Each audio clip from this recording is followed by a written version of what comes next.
climate change knows no borders. It will not stop before the Pacific Islands, and the whole of the international community here has to shoulder a responsibility to bring about a sustainable development. I might bend, but I will never break because it's in my nature as a strong woman. Always be more than you appear, and never appear to be more than you are.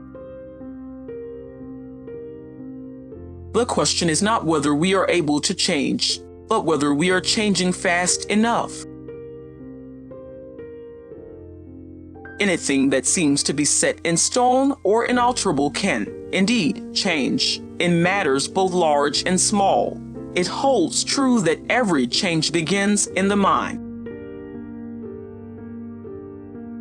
There is one red line that we should not cross. It is a commitment to human rights, the respect of the dignity of the human being. There should be no compromises. We have stood up for our values of freedom of the press, of freedom of democracy, freedom of religion, and freedom of expression. Freedom does not mean being free of something, but to be free to do something. I never underestimated myself, and I never saw anything wrong with ambition. We have a duty as the state to protect our economy. We are for the protection of intellectual property. For me, it is always important that I go through all the possible options for a decision. Letting go of the old is part of the new beginning.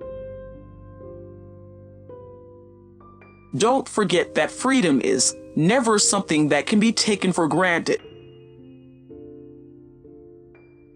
Nothing can be taken for granted. Everything is possible.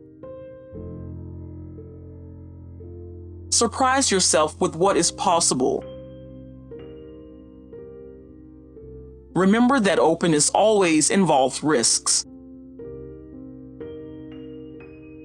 We must have the courage to accept that some countries can move forward a little more quickly than others.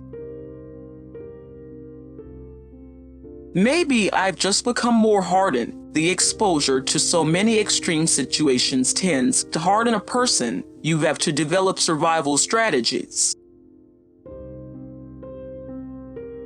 Fear has never been a good advisor, neither in our personal lives nor in our society. Cultures and societies that are shaped by fear will without doubt not get a grip on the future. I chose to pursue a career in physics because there the truth isn't so easily bent. It's much, much better to talk to one another than about one another. I have asked a lot of you because the times have asked a lot of us. I am well aware of that, and I cannot promise you that there will be fewer demands in the future, because we must do what the times demand of us. We are responsible for each other. I am trying to convince doubters there is still work to do. I believe those that produce the least emissions in autos will also be those who have the greatest success worldwide. No one knew how the Cold War would end at the time, but it did end. This is within our living experience. I am surprised at how faint-hearted we sometimes are and how quickly we lose courage. For me, personally, marriage is a man and a woman living together. A good compromise is one where everybody makes a contribution. I want our strong German economy to be able to cope with the merger of the real economy and the digital economy. Otherwise, we will lose out to the competition. Germany has become a country that many people abroad associate with hope. Hatred, racism, and extremism have no place in this country. At German unification, we were lucky to get so much help from West Germany. Now, we have the good fortune of being able to help each other in Europe. I am not an expert in this field, but I do try to keep up to date with the Bundesliga, and I do follow World Cups and European Championships more closely.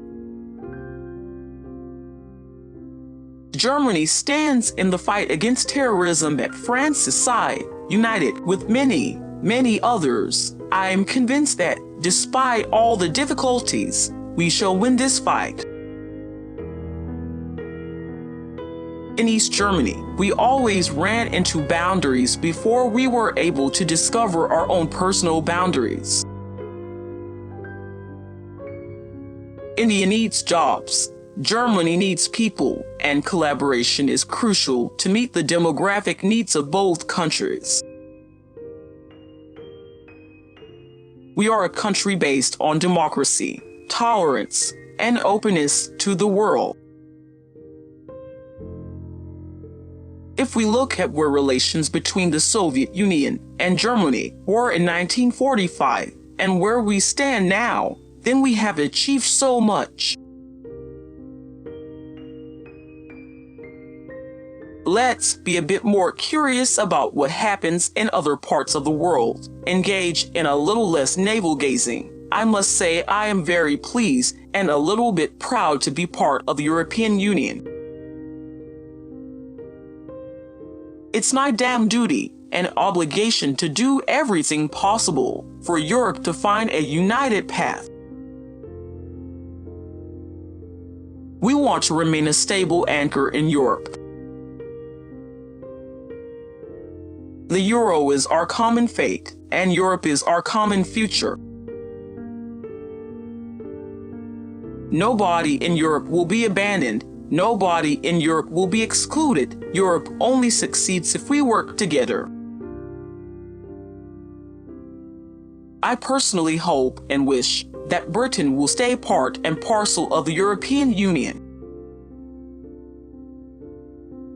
Solidarity and competitiveness are the two sides of a European coin. We will have to accept a certain degree of legal integration. That's globalization. In the era of the smartphone, we cannot shut ourselves away. People know full well how we live in Europe. As far as an upper limit on refugees is concerned, my position is clear. I will not accept it. Every person who comes is a human being and has the right to be treated as such. I'm regarded as a permanent delayer sometimes, but I think it is essential and extremely important to take people along and really listen to them in political talks. Whoever decides to dedicate their life to politics knows that earning money isn't the top priority. Politicians have to be committed to people in equal measures.